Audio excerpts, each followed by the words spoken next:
महाभारत का युद्ध समाप्त हो चुका था। कुरुक्षेत्र रक्त से लाल था। चारों ओर विनाश और शोक का माहौल था। कौरवों का अंत हो गया था और धर्म की विजय का परचम पांडवों ने लहराया। लेकिन इस विनाशकारी युद्ध के बीच एक और कहानी चल रही थी, गंधार के राजा शकुनी की।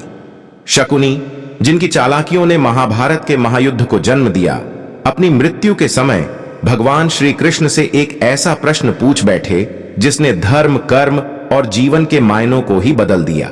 आज की इस रहस्यमयी और प्रेरणादायक कथा में हम आपको बताएंगे कि शकुनी के अंतिम क्षणों में क्या हुआ और भगवान श्री कृष्ण ने उन्हें क्या उत्तर दिया। यह कहानी न केवल महाभारत की एक घटना को उजागर करती है, बल्कि आपके जीवन को एक नई दिशा भी दे सकती है। इसलिए इसे अंत तक जरूर पढ़ें। गंधार के राजा शकुनी अपनी बहन गांधारी के कारण कौरव परिवार से जुड़े। उनके मन में कौरवों और पांडवों दोनों के प्रति गहरा क्रोध और बदले की भावना थी। उनकी चालबाजी ने द्रौपदी के चीरहरण से लेकर द्यूत क्रीड़ा तक कई त्रासद घटनाओं को जन्म दिया। लेकिन क्या आपने कभी सोचा है कि शकुनी इतना निर्दय और छलपूर्ण क्यों बन गया था? महाभारत के युद्ध के अंत में जब भीम ने शकुनी को ललकारा तो शकुनी जानता था कि उसका अंत निकट है। उसने मुस्कुराते हुए कहा, मैंने जो बीज बोया था वह आज फल दे रहा है, लेकिन मुझे मृत्यु का भय नहीं। मेरा प्रश्न तो उस भगवान से है जिसने यह सृष्टि रची है। भीम के प्रहार से जब शकुनी गिर पड़ा और मृत्यु का क्षण करीब था, तभी भगवान श्री कृष्ण प्रकट हुए। उनका तेजस्वी स्वरूप देखकर शकुनी के चेहरे पर शांति छा गई। उसने भगवान श्री कृष्ण से कहा, हे माधव, मैं जानता हूं कि इस युद्ध में मेरी बड़ी भूमिका थी, लेकिन क्या मेरा जन्म और जीवन सिर्फ इस विनाश के लिए था? यदि आप सर्वशक्तिमान हैं और सब कुछ नियंत्रित करते हैं, तो फिर मेरे कर्म भी आपके ही नियंत्रण में थे। क्या यह सब आपकी लीला थी? शकुनी का यह प्रश्न सुनकर भगवान श्री कृष्ण कुछ क्षण मौन रहे। ऐसा लगा जैसे सारा संसार रुक गया हो। फिर भगवान ने गंभीर स्वर में उत्तर दिया, शकुनी, तुम्हारा प्रश्न गहन है।